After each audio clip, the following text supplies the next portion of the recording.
from A to Z. So I'm from the New Jersey chapter, but we've got people joining from around the nation and presumably maybe some people from around the world to take part in this.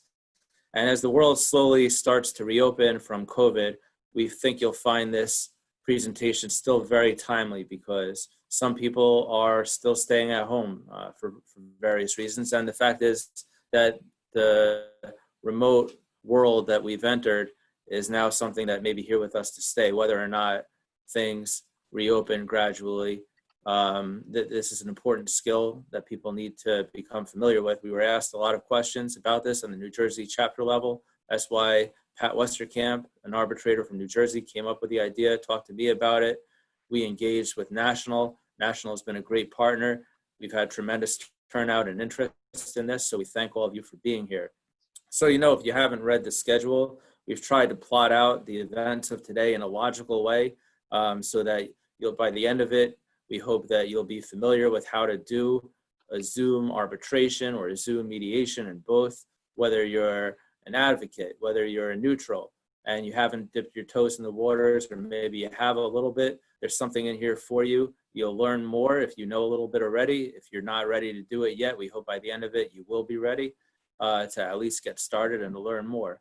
So integral to that, we actually have a superstar in this COVID time of helping people learn about this technology to teach the first hour, which is really about how to do arbitration as opposed to mediation, which you'll hear about later, using Zoom technology. That's Keith Greenberg. I'll give you a brief introduction. If you've been going to enough of these seminars, you've probably already seen him. We were lucky to get Keith because Keith is a superstar in this area, as I've said. He's an arbitrator and mediator of private, public, and federal sector labor and employment disputes. He's a member, possibly one of the youngest members, I believe, of the National Academy of Arbitrators. He gets his ID checked even when he goes and buy a liquor store. So he serves as a technology coordinator of the National Academy of Arbitrators and as a member of the NAA's video conferencing task force.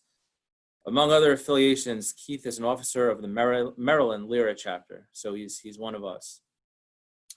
He's a graduate of the Cornell University School of Industrial and Labor Relations, whatever that is. I think I may have heard of it before. And also he went to law school at the University of Michigan. So we welcome Keith, who's going to be in charge for most of the next hour to teach us the ins and outs of how you do one of these arbitrations on Zoom. Thank you, Jonathan. Let me get us started with the presentation. And thank you all for being on today. Let me take one moment to make sure I screen share this right for you.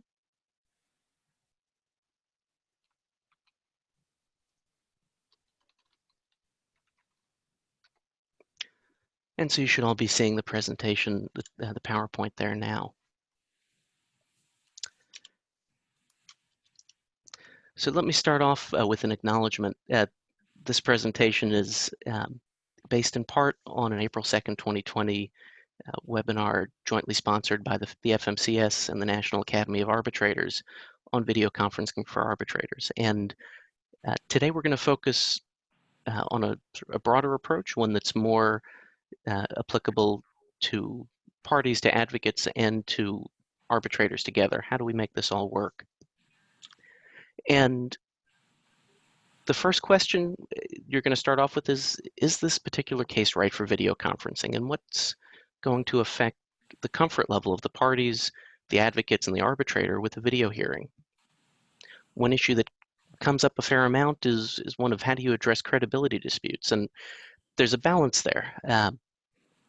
Clearly, video is a different environment than being live in person. And there's a concern about having the arbitrator sometimes eyeball the witness live. And as I said, there's a balance because at least for the foreseeable future, live hearings are going to involve masks. Not that one. No, not that one either. More like this. And so it's something to keep in mind that what we're used to doing in person is not necessarily what we're going to be able to do in person for the time being. There's a question of, will the proceedings be awkward or unwieldy? Is it going to be tough to manage? Are there going to be hiccups that make this more difficult than what we're used to? And along with that, will the technology be reliable? A question of how do we create a record of the proceedings? And we'll talk about that more as well. And how do we overcome inertia, the sense that, well, we've always done things in person. We've always done this around a table with folks sitting on, opposite each other with the arbitrator in the middle. Do we really want to do this differently? And part of that, and we'll talk about that some too, is again, understanding the balance that in person for a while, the witnesses, the advocates, the arbitrator, the court reporter, if there is one, are all going to be some distance from each other. And there may be some other things you might need to do in person that you haven't done before that mean that there's no way, at least right now, to go back to the way we've always done things. And so that's part of what we consider when we're thinking about whether a case is right for video conferencing. So you want to consider the views and capabilities of the parties, the arbitrator's assessment of their own capabilities in determining whether to proceed via video, and the witnesses and other participants' ability to participate via video. So are there unique issues that make an in-person hearing essential? Are there deadlines that can't be met with an in-person hearing? It goes the other way. Are there coronavirus or other scheduling issues that make an in-person hearing challenging? Are the contractual restrictions? Have the parties in some way, either before all this began or since then, either limited or broadened the types of processes, the types of formats they're comfortable with? And even under these circumstances, there are sometimes issues that make an in-person hearing really essential. It may be an extended site visit that the parties aren't comfortable conducting via video. It may be that a witness or a participant isn't able to access the proceedings. They don't have the internet service they need. They don't have the computer or other device they may need. And so it really is a series of questions to think through and talk through at the early stage of each case. For the advocates, things to think about. Where are your clients? Where is the grievant? Where are your witnesses? Where are they going to be? Will they be in the same room with you? Will they be in different groupings? Are they going to be everyone in a separate location? That's going to matter as we think about how to set things up, what some of the technical issues may be. As we proceed. Along with that is access to documents and witnesses. It may be if you have paper documents and they're in a location that you can't access, that may affect what you're doing as well. Cost may be an issue. One of the benefits of proceeding via video is that at least the arbitrator's travel expenses are zero. They're typically at home or in their office or in some spot that's close to them rather than traveling long distances.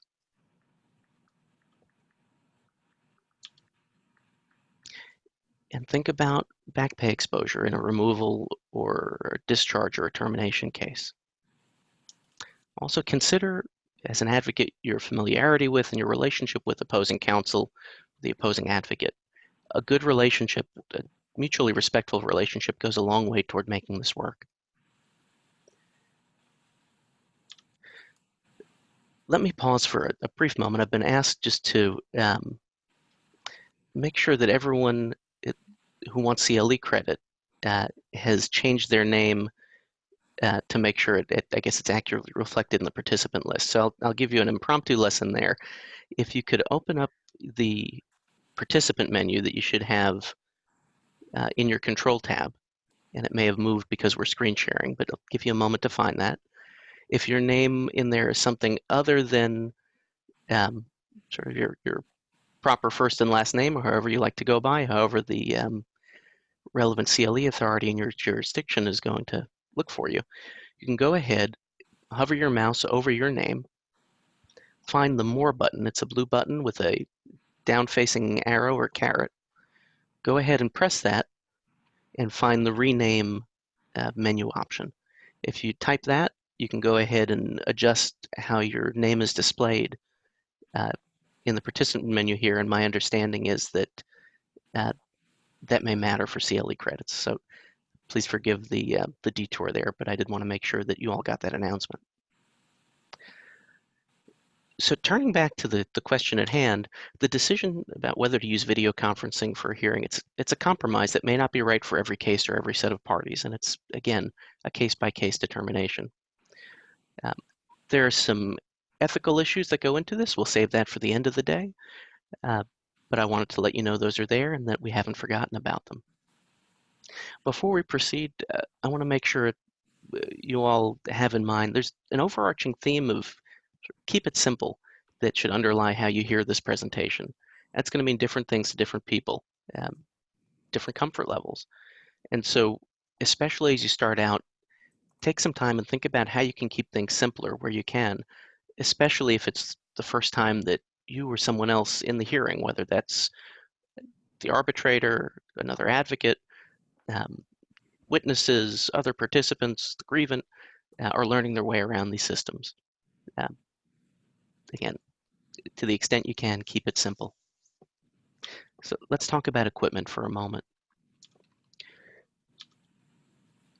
Generally, I recommend using a computer rather than a tablet, or certainly a smartphone, for example. It gives you more options, certainly if you're hosting, and that's normally going to be the arbitrator doing that. It gives you more flexibility in terms of using some of the features, and typically is probably the best way to participate in the hearing via video conference. But you can use, if needed, a tablet. You can use a smartphone if you really need it. And ultimately, if it's necessary, someone can dial in just using a regular cell phone or landline or anything else. Obviously, they won't have video available necessarily, but it is there as an option. So in keeping with the idea that this is a video hearing, you'll need a webcam, and usually something at HD or better quality. So 1080p, 720p, 4K, any of those are going to be fine. Many laptops have cameras built in. Others, desktops may or may not. Often they don't, unless it's an all-in-one type of machine. Regardless, to the extent you can, try and set that camera at eye level or higher. And if you have the option as to where to set your camera, try and choose a spot that lets you look both at your screen and at the camera. For instance, I don't want to put the screen that I'm working off of over here, only to have you looking at the side of my head for the whole day. And for sound, think about using a headset with a microphone. If you do, something wired is probably best. Otherwise, you could use a freestanding microphone, or if you need to, a full duplex speakerphone, something that eliminates the lag that you might get otherwise.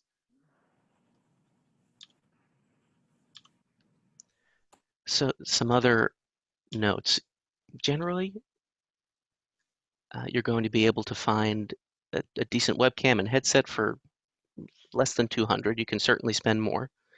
And you may want to look at spots like thewirecutter.com for reviews, so you can see what best suits your needs. Different people are going to have different preferences, different ways they're going to use the equipment, and so it's ultimately an individualized determination.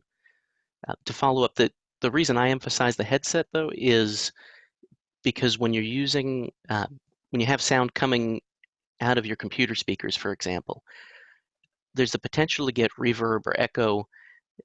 Different folks have called it different names. I get the feeling most, if not all of you have experienced it at one point or another over the last couple of months. It's sort of a sound echo that makes it really difficult to hear what's going on in the conference. And so using the headset eliminates that. We'll talk a little bit later about what happens if you have multiple participants in the same space.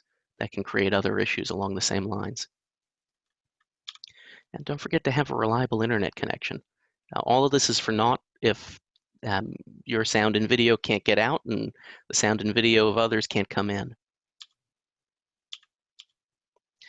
Don't forget the value of a quiet space if you can manage it. Right? At the moment, that's not always an option for everyone. A lot of folks are still working from home and maybe for the foreseeable future. And um, I think having that discussion ahead of time to say, look, I'm going to do my best to keep it quiet, but here's the situation I'm working with will go a long way. And that's another overarching theme for these hearings via video overall. You can work around almost anything if you have the discussion ahead of time. It's when things come up as a surprise that the process and the situation becomes more difficult. You'll need access to a video conferencing platform, to state the obvious, and we'll talk more about that in just a minute. And a quiet keyboard goes a long way. Uh, a few presses here and there of a quiet keyboard are certainly okay. I'm going to switch to my quieter one now too. I'm hearing a little bit more noise than I'd like you all to have to deal with, but consider that if someone's typing away on a really loud keyboard, say for their notes all day, that's probably going to be heard and it's probably not going to be appreciated, at least not after a while. In terms of internet considerations, you're going to be looking for a connection of at least 1.5 megabits upstream and downstream, and a lot of folks probably have much more than that already, but that should be enough to get you a solid video and audio connection. And you're going to want a reliable connection within your office location, wherever you're working from where the internet comes into the home or office or wherever you are to your computer. And so wired is better. Wi-Fi is okay if that's what you have and need to use, but it's one additional spot to have a breakdown, so to speak. One other piece in terms of equipment is how you're going to deal with exhibits, whether you're an advocate, the arbitrator, or witness. Normally, we've got hard copy documents with us when we're all together in person, and that works fine. That's still an option, but that may not be as easy to do in this sort of situation. So think about whether you're going to look at the exhibits electronically, and if you are they going to be on your main screen, so next to where all the video feeds are, and maybe where your notes are, and do you have the space to do that on your main monitor? Are you going to use a second monitor, right? Have the video over here and put some exhibits over here on another screen? Are you going to use a tablet? Have an iPad over here that you can read the exhibits on, maybe even mark them up, and keep them off of your main screen?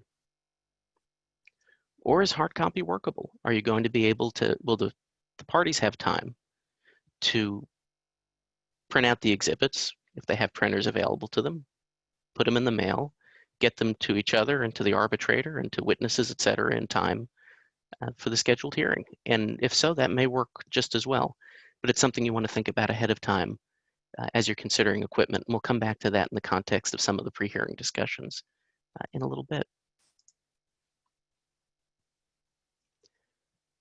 In terms of setting up your equipment, give some thought to lighting, and you want to try and use and put together a well-lit space. Keep light sources if you can overhead or in front of you. Otherwise, if they're behind you, you're likely to get some shadow, and it may make you tough to see on camera. Again, keep that camera up and in front of you. Up is sometimes better. It avoids that sort of look that you might get if you're a little more down like this. And again, be able to look directly into that camera. We'll come back to this later, but this is part of how you're going to establish eye contact, you're going to create rapport, whether you're an advocate, an arbitrator, or witness. It's by being able to look right at the folks that you're talking to, kind of like I am now. And I'll add one more thing. If your camera has a cover on it, don't forget to open that up. Otherwise, you'll see on Zoom, for example, that your camera should be on, but it's just showing a black screen. Make sure you've got that cover flipped open.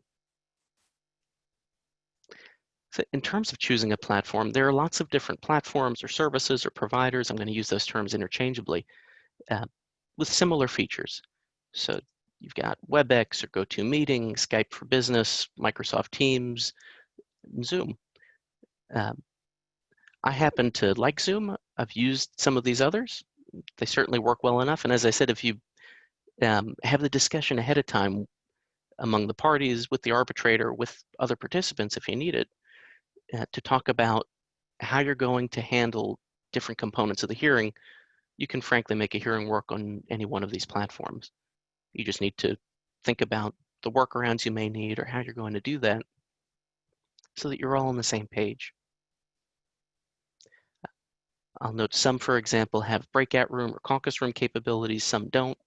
That may be a big feature. I'll leave that for Theo's discussion of mediation later, at least for the most part. But those sorts of things. Know what you're working with and what the features and limitations of each of these platforms are if you're thinking about using them for a particular hearing. So let's talk about what a platform needs to do.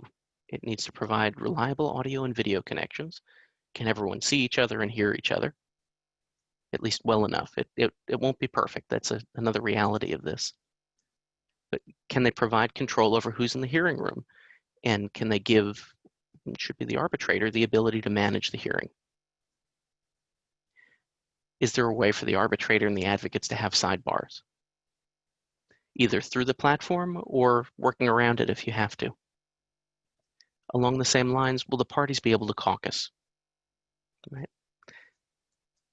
And is the platform accessible to all participants?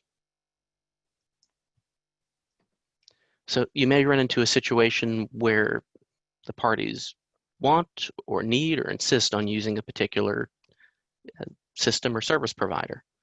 Sometimes that's for IT security issues. You know, our IT folks have told us we can only use WebEx, we can only use Zoom, we can only, sometimes we can only use the telephone. That obviously won't work for a video hearing, but you know, that's something to be sensitive to as an arbitrator. It's something to be sensitive to as a party, that you may have restrictions, the other side may have restrictions, and it's a topic for discussion, and discussion early on, again, so you can avoid surprise. Think about how you're going to work through what you need to do and make the hearing work. Sometimes it's just a matter of preference and familiarity, right? In a few days, you may say, I went through a training on Zoom. I'm really comfortable with that one. I'd like to use it. Or I've done a training on WebEx. I feel like I know what I'm doing on there and I can work with that effectively. And that's fair too.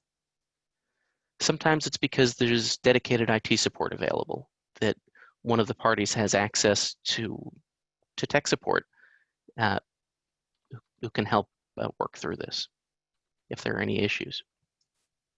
In other situations, an arbitrator may have strong preferences, and that's okay too.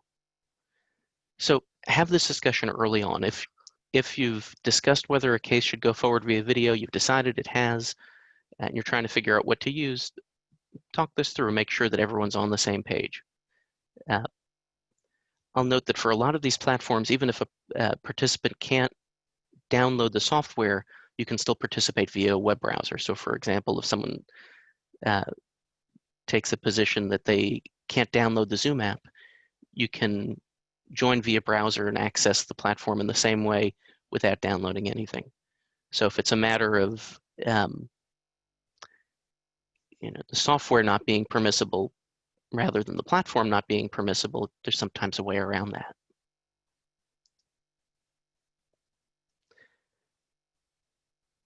You need an opportunity to practice if you're not familiar with the platform you're going to be using. That's just a reality of it. And so whoever's hosting, whoever's providing the platform needs to provide an opportunity for a test run, to try out screen sharing, to try out what the video layout looks like, so that whoever's new to the platform, whether that's one or both of the parties, or the arbitrator, or potentially other participants, you know, party representatives, etc., aren't figuring that out on the fly.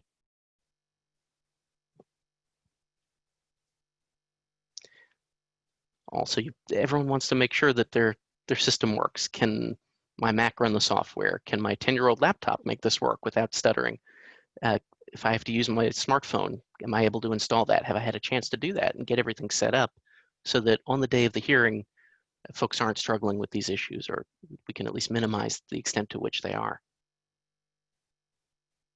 If, as an arbitrator, as a party, as an advocate, as a participant, you feel like you can't effectively participate in the hearing process using a particular platform, explain why.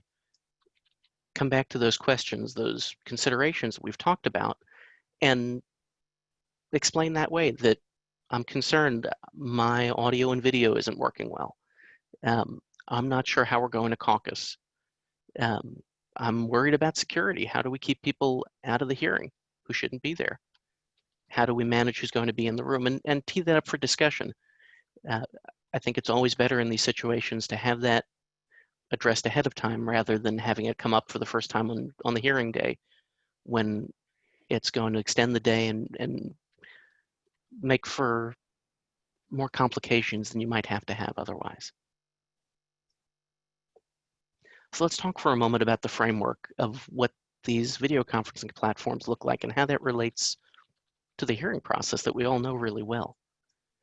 So the host is generally the person who's making the arrangements for the meeting from their account.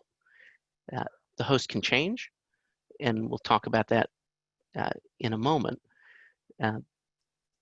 You can also have a co-host, so there are multiple people with the host privileges or some subset of them.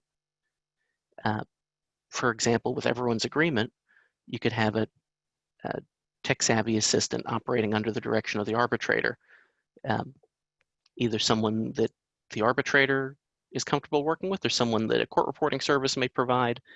And you can have someone there essentially to press the buttons. If the arbitrator says, let's put the witness in the waiting room, and we'll talk about what the waiting room is in just a moment, you can have that assistant do that in the same way that the court reporter will generally operate at the direction of the arbitrator.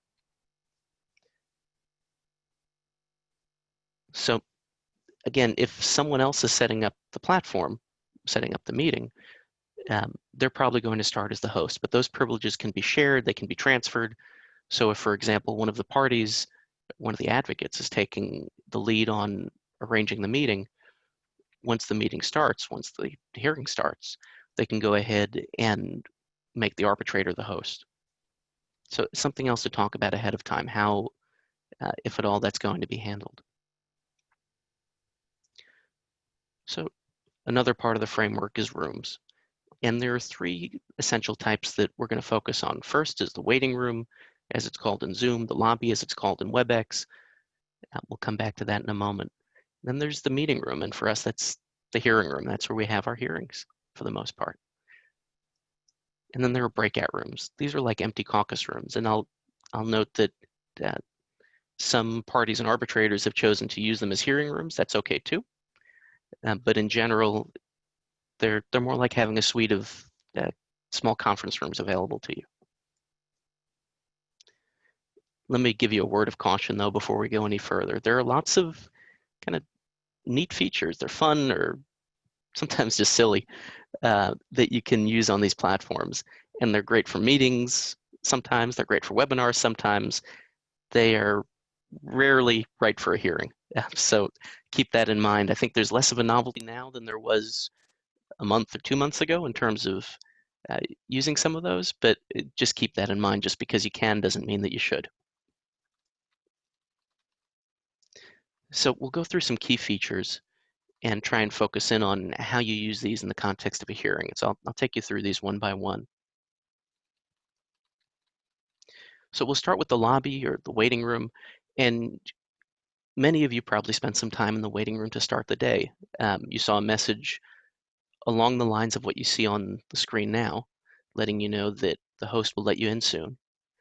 And the host can send in messages, one-way messages to the waiting room. Like many of you saw, I sent a message letting you know that we'd be starting shortly, right, to give a warning, because otherwise you don't know if we're starting in 1 minute, 2 minutes, or 10 minutes, other than hoping that we're going to start right on time as scheduled. So when someone's in the waiting room, you can't hear anyone else, you can't see anyone else. It is, as some of you have heard me say, the video conferencing equivalent of purgatory. You just kind of sit there and wait for a while. It's also useful if you need to exclude someone from the hearing temporarily, like taking a witness out while you deal with an objection. And you can put them in the waiting room for a moment and bring them right back in when you're ready. So it can be effective for sequestering witnesses. and for, again, removing someone for just a moment, as opposed to removing someone more permanently when they shouldn't be in the meeting at all. So there's screen sharing, and this lets the host, or with permission, a participant share all or part of their screen. So right now, the PowerPoint that you're seeing is a screen share off of my screen. So you can share exhibits, documents, sketches, videos. We'll do that for the next hour. There are a few things to keep in mind. Your screen may move, if you're the one sharing, your screen might move a little slower than normal while you're sharing it. You can change the size of the screen share. As you all are seeing my face in either a corner or a side of your screen, you can usually adjust on your own screen how big the shared document or the shared image is versus the speaker's videos on the side. You can also annotate documents this way. So what you'll find is in Zoom, if you click that green screen sharing button, and please don't do that right now, it shouldn't be on your screens, but when you're practicing, you'll press that green screen share button and see something pop up showing a number of different screens or windows that you can share, but also an annotation feature. And that, for instance, lets a witness draw a sketch to show that they were in such and such corner and this happened over here, and you can save those.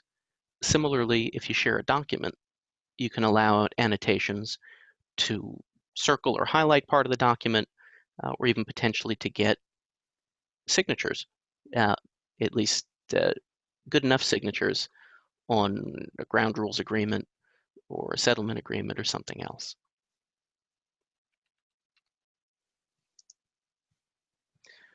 So there are different speaker views in Zoom, and they've each got their pluses and minuses. So first is gallery view, and that's kind of a Hollywood Squares type of look. What I've learned over the last couple of months is it's very difficult to control who shows up where on that grid. There are some things that I've picked up on, and others have too, about what causes folks to be in one part of the screen or another. You can manipulate it to a very limited extent based on when people join and when they leave and whether their video is on or off. But you can't organize it in a way that might be more familiar to us. For example, putting the arbitrator in the middle and the parties down each side. It just doesn't work that way, at least not right now. So this way you can see up to 49 people at once. That's quite a hearing if you have it going on, but that is there. And it can be demanding for slower computers, so keep that in mind if you're running into some trouble with it. You can use an active speaker view instead. It's more like this. There are upsides and downsides to that. The upside is you're really focused on the speaker. It's probably a little easier on your computer if you're using an older or a slower machine. The downside is that the big speaker there, the person in the large window, will change depending on who's speaking or who's rustling papers or who tapped on their desk. And that's going to move back and forth potentially very quickly. It means it may take the focus off the person who you're really trying to see, the witness, for example. It also means that if you've got that sort of screen view, you may not see what's happening on other video feeds. If someone's nodding a little too vehemently, if someone is doing something that you'd want to keep an eye on as an advocate, as an arbitrator, as an observer, you may not see that as well in the active speaker view. You'll get some small video feeds up here, but it likely won't be everyone if you have more than 5 or 6 people in the hearing room or in the meeting. Also, regardless of what view you're using, don't forget to look at your own camera. If you've got 49 people on your screen and you're looking this way, just because you feel like you're looking someone right in the eye down here, doesn't mean it's going to seem that way to the folks who are watching you. Ultimately, remember that the camera is what sees you. And if you're not looking at the camera is not getting that eye contact from you. Let's turn to the participant list. You all should see that at least as an option to see who's in the meeting with you. And we'll pause for a moment, and you'll see there's a hand raise feature there. And so if, for example, we've got time for live questions and answers rather than just in the chat, yep, I see someone just raise their hand. You can do that, and that'll queue up folks there. And that may be helpful in the context of a hearing if there's a lot of back and forth, or if you need, as an arbitrator, to slow things down a little bit to keep folks from speaking over each other. So something to keep in mind there. So the participant list shows you who's in the meeting room or the hearing room right now, not who was there before, not who may be coming later. So it's not a great substitute for a sign-in sheet because it'll vary over the course of the day. So here's a participant list with one person in it. So as I said, it doesn't include those who left, and the host is able to mute one, some, or all participants if needed. And just keep in mind, if the host mutes you or if you mute yourself, that means that you're not heard, or that if your video is off, that you're not seen, but you can still see anyone else whose video is on, and you can still hear anyone else who hasn't muted themselves. You're still in the meeting, you're just not contributing audio or video input. So there's also a chat feature that you can access through the chat window, or you can access in part through the participant list. That chat is an option that the host can enable or disable. Keep in mind that if someone has been muted, can't and doesn't unmute themselves or isn't permitted to unmute themselves and there's no chat, they're really limited in what they can communicate and how they can communicate. The one thing that's usually left is that hand raise feature. Using this window, the host can also remove or expel participants. And that's if you have an incident of Zoom bombing, and we'll come back to that in a little bit, or if you have a witness who's done for the day but can't quite figure out how to get out of the meeting. So we'll talk for a moment about breakout rooms, and I think Theo is going to cover these in some depth later today. But as a 30,000 foot view, these are, as I said, separate meeting rooms or caucus rooms that the host can populate.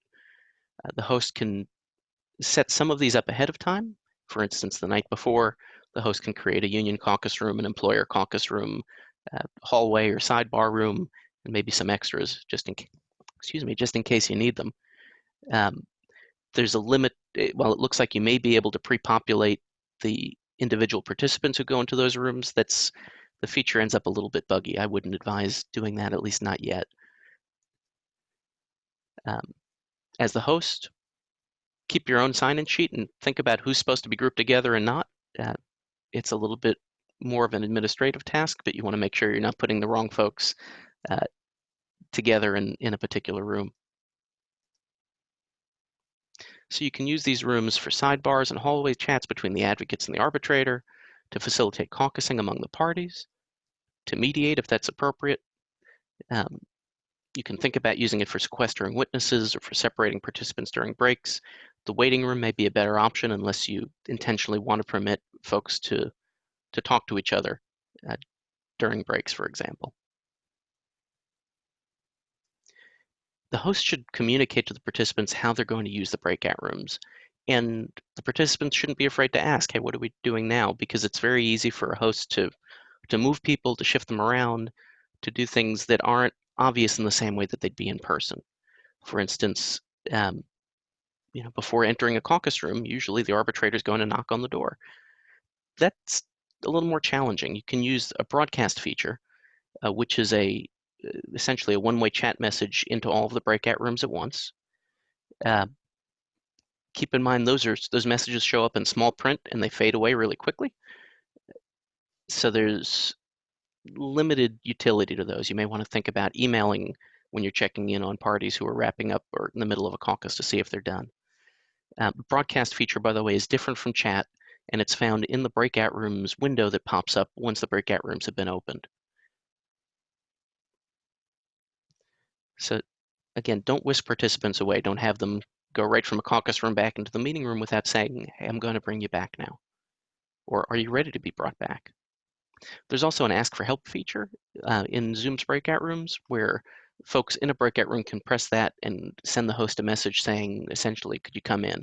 So it's a way to let the arbitrator know we're ready for you, or we need to talk to you about something, obviously not substantive, but we need a few more minutes, or could you put us in with the folks from the other side? We want to have a side chat with them, for example. So you have that there as an option.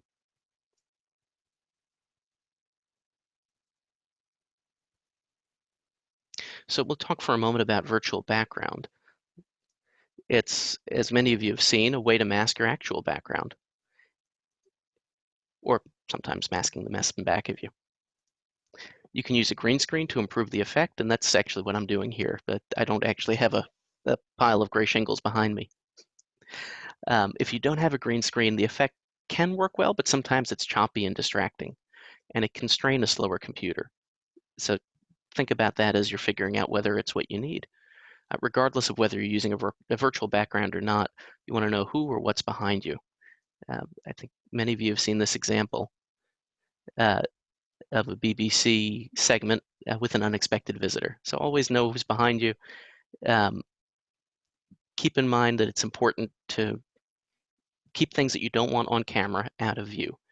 Don't rely on that virtual background to protect confidential information, for example. So at this point, passwords are defaults on Zoom. Passwords are enabled as defaults for Zoom meetings.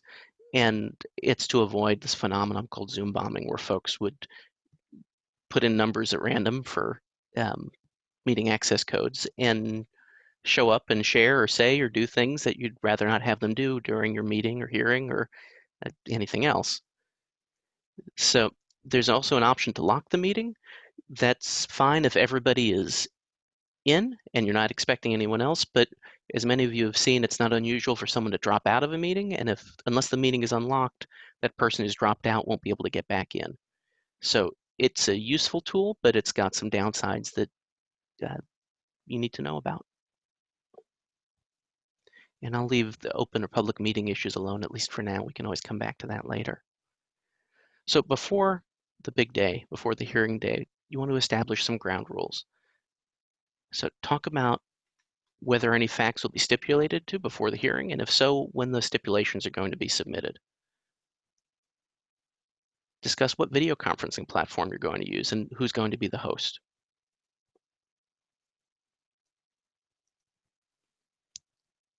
Talk about who else besides the arbitrator, the advocates, the grievant, and the witnesses is going to be observing the hearing, even if they're not actively participating. Again, surprise is the cause of most difficulties here. So if everybody knows who's going to be there, it makes things a lot easier. And that's from the technical end as much as anything else, making sure that those folks are able to participate without having, say, sound issues that may cause difficulties during the hearing. Talk about how you're going to hold caucuses. Are the parties going to use breakout rooms on Zoom if that's the platform you're using, and if they're interested? Would they rather just go on mute and turn off their video and pick up the phone and give each other a call? Talk about a backup plan. What's going to happen if something goes wrong? Who do the witnesses call? Who do the advocates call? Who's the arbitrator going to call if they get signed out and can't get back in? Again, doesn't have to be a complex plan. It may just be advocates, here's my number as the arbitrator. Call me if something goes wrong. Let me get yours. I'll call you if something goes wrong. And advocates get your witnesses' contact information so that if something goes sideways technologically, they can call you, and vice versa. Talk about how you want to handle objections. Right? One approach is, and it depends on the party's practice. Some object frequently in their hearings, others less so. Some frequently ask witnesses to step out, others less so. But if you think it's going to be important to have the witness out, just have that discussion and think about whether you want to have the arbitrator put that person in the waiting room or the lobby. Lobby is the WebEx nomenclature for the same type of feature. Or if there's something else you want to do, but just have that discussion ahead of time. You want to establish a consistent set of witness instructions, and we'll come back to that in a little bit. Talk about who's going to be present for the entire hearing, and are you going to have any issues with sequestration?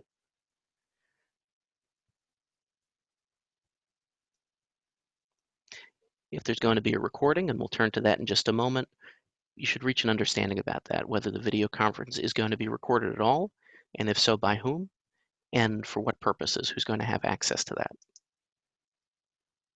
So let's turn to that last issue right now. So traditionally, there are two options, more or less, for creating a record. One is it's based on the arbitrator's recollection and notes, and sometimes a recording as an adjunct to those notes, or a transcript. And you can do any of those on the video conference platform as well, though if you're going to have a transcript made, you may want to include the court reporting firm in discussions and test runs as you're getting ready. There are, of course, audio and visual recording features on these platforms, and so we'll talk more about that. Generally, the host is going to control whether a recording is made, and there are a few different options. You can record video, audio. There's an automated transcript feature that I don't know that I would recommend generally, but it is there, depending on the platform or features that you have. And there are different types of recording storage on these platforms. One is a cloud recording, where the recording is put on the platform's server. And it's not, residing, at least to start, on anyone's computer. That space may be limited, though, depending on the plan that the host has. And there may be some privacy issues with putting a recording of a private hearing in the cloud. Then there's a local recording, where the recording is made on someone's individual computer. That may be more difficult to distribute if that's, in fact, what the parties and the arbitrator are looking to do. But it gives you some more, it keeps it out of the cloud. It gives you some more control over where that recording goes. Keep in mind that especially with the local recording on Zoom, the camera follows the person making the recording. So even though cloud recordings don't capture what happens in breakout rooms, local recordings do, unless you remember to turn off the recording or pause the recording when you go into the breakout rooms. In terms of how you create a record, keep it simple. You're trying to emulate an in-person hearing. And my view is an arbitrator should really be cautious about taking on the technical responsibility for creating that recording. For those of us who use recordings as an adjunct to our notes, it's for our own use, and it's there as a backup to our notes, which are a backup to our recollections. Creating a recording that the parties are going to use creates some other issues, so it's just something to keep in mind. Don't forget there are potential wiretapping law issues, and there is on Zoom a recording consent feature that you can turn on so that there's an announcement when the recording is started, when it's paused, when it's stopped, and potentially a visual consent that comes up that participants have to click on. So before the hearing, you'd want to consider a test run. If anyone's not familiar with the platform, you can schedule an orientation so that folks have an opportunity to practice before the hearing day, because learning on the fly like that is stressful. Just something to think about there. And do that in advance of the hearing date. Think about including witnesses in your test run if you think that you need to. You want to talk about where those witnesses are going to be because it's going to affect the audio issues. If you have multiple devices in the same space, you're probably going to get feedback unless folks are using headphones and are distanced far enough apart. And the way the world is right now, that's probably less of an issue than it might normally be, to avoid the microphones picking up each other. The cleanest way to handle that is to have one sound output, one set of speakers, and one microphone in a room. And think about how you're going to make documents available to witnesses. So we're running a little short on time, so I'm going to take a slightly briefer approach to some of these, but we'll make sure that you all have access to the PowerPoint, and there are going to be plenty of opportunities for questions over the course of the day. So think about, for exhibits, having the advocates exchange bait-stamped or pre-numbered exhibits so that it's easy to pin down exactly what page you're talking about at any given time. And think about how and when exhibits are going to be exchanged. Can you fit them in an email? Do you need to use Dropbox or OneDrive or something else? Is the arbitrator handling the exchange or the parties doing that directly? And to the extent they can, the parties should agree on as many joint exhibits as possible and doing that ahead of time. And beyond that, making sure there's just one copy of each, or one version of each joint exhibit, not multiple versions of the same contract with different formatting. Those sorts of things tend to eat up time on the hearing day in a way that's avoidable and that tends to stress folks out. And you can always agree to have last minute or rebuttal exhibits sent via email or some other method on the day of the hearing.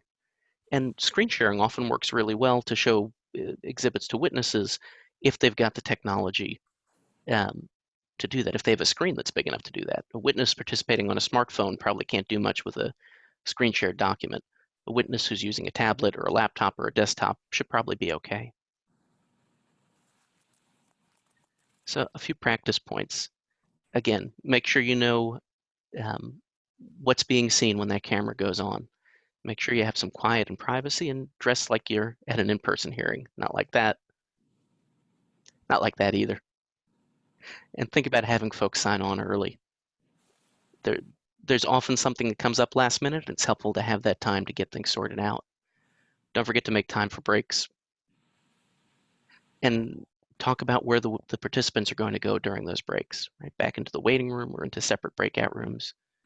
And again, as the host, narrate what you're doing. This is what we're going to do now, and avoid those surprises. The breaks are important, and you may see that over the course of today. These are tiring. Zoom video conferences, any platform, are tiring, and they leave you sitting for a while. And so meal breaks, restroom breaks, stretching breaks, all of that's important. Don't forget to leave time for that.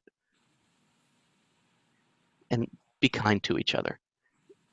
This is not the ideal way to do a hearing, and many of us are working in less than ideal environments, at home at the kitchen table instead of in an office that's a dedicated space for our work, or in a hearing room where we're used to doing this. And remember, something probably will go wrong, so be ready for that. Accept that it's part of the process, unfortunately. Remember that others may be watching or recording the proceedings without your knowledge or permission. I had a grievant the other day start to play back a recording of the hearing during a break, and I was surprised to hear myself telling folks that we were going off the record when we were already well off the record and I hadn't opened my mouth. You always assume you're being recorded, and sometimes it's actually going to happen. Remember, you're going to have to develop rapport differently than you would in person.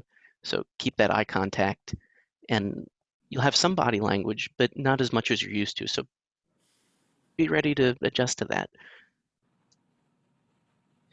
Remember, there's going to be a lag in when people speak, or when they speak to when they're heard, and that can cause contentiousness. And so you can blame it on the technology rather than each other. That goes a long way. There are a number of things to discuss ahead of time, and I'm going to leave that to the slides when you get a chance to see them later, but they relate to what the witness should do and shouldn't do while they're testifying, and what they should have or shouldn't have in front of them, and who's with them and who's not. Have that discussion, and after the witness is under oath, I think it behooves the arbitrator and the advocates to make sure those questions are asked and that you get answers so that the expectations are set forth.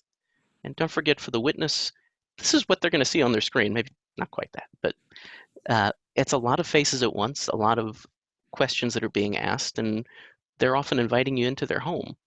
And just keep that in mind. There may be others around who were hearing what's being said. And so again, these sorts of questions here usually work to set the stage as you're beginning a witness's testimony, to have the arbitrator ask these and get answers under oath. And I see there are some comments in the chat. We'll make sure the PowerPoint is available. And as I said, there'll be plenty of opportunities for questions over the course of the day. I'll note the arbitrator should feel comfortable using the tools at their disposal on the platform to maintain appropriate control over the proceeding. There are ways to facilitate discussions, to ask the advocates to use a hand raise feature to take a break, or use other methods and measures to get the advocate's attention if things are going a little bit sideways. Remember to have that plan for what to do if something goes wrong. Hopefully you won't need it, but you'll feel better knowing you have it there in your back pocket. as an advocate, as an arbitrator, as a party representative. And don't forget at the end to close things up. So I'll leave the recap alone for now since we're a little short on time. Keep in mind, there's lots of help available. Each of these platforms has a robust help section. It's written materials, videos, sometimes even live training sessions. There are materials for labor relations professionals from the National Academy of Arbitrators, from the FMCS, from the AAA, from others. Your best resource, as many of you have seen, is practice with colleagues, with families, with friends, to do this before your video conference hearing. Don't try anything out for the first time at the hearing, and keep things simple. So this isn't the easiest way to do a hearing, and I think just about all of us would rather do this in person if we could. For a lot of us, it's just not a realistic option right now. Hopefully that'll change. So remember, be kind. And cooperation goes a long way in this process. It doesn't mean that as an advocate, you don't advocate zealously, but it means that to make this work, you need to be able to have that respectful, cooperative relationship with the other side and with the arbitrator. Remember, something probably will go wrong, so have that backup plan. Understand and recognize this may be stressful, and keep a cool head and a sense of humor, and work together to get through it. Hey, Keith, I'm gonna have to give you the hook there if that's okay. Yeah, the timing's perfect. Anybody who is not getting CLE credits and needs to take a break before the mock arbitration starts, you may want to do that right now, because we do recommend that you watch the mock arbitration in its entirety. It'll be like an excellent TV show, probably better than anything on Netflix presently. If you are getting CLE credits, there are more of you that are in the room now than when we started. So I'm just going to reiterate this.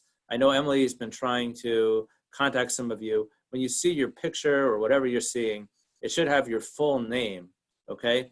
If you see something besides your name, then we're going to have a hard time for CLE proving that you are who you say you are, which is an obstacle that we shouldn't have to deal with. So if it says iPad or your phone number, if you click on this is a different way than Keith said it, but if you look at your box, the ... on the top, you can right click on that. There's a button, rename, click rename, put your whole name in there.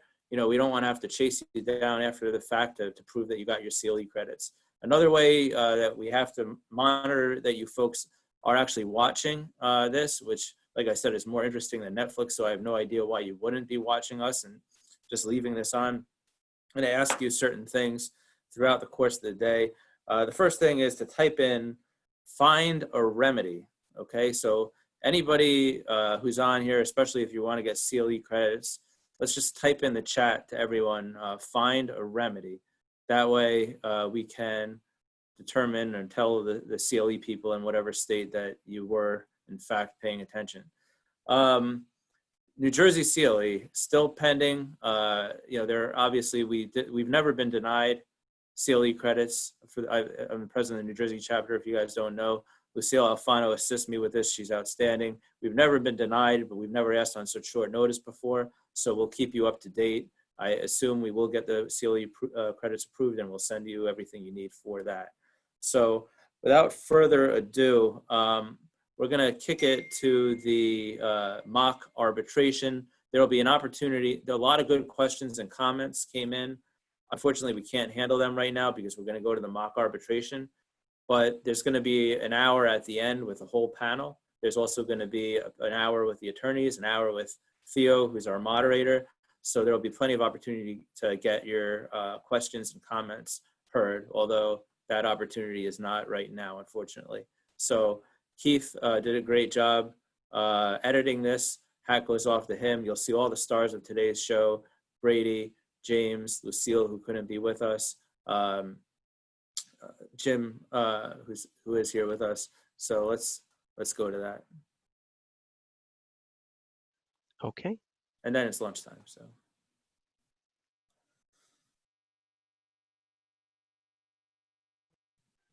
Just one moment.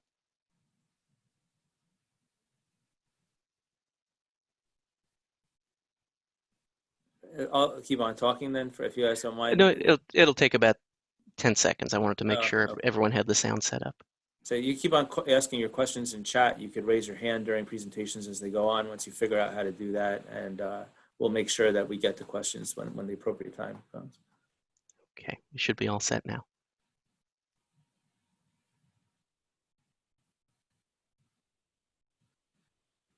Everyone, thank you for making time for this pre-hearing conference.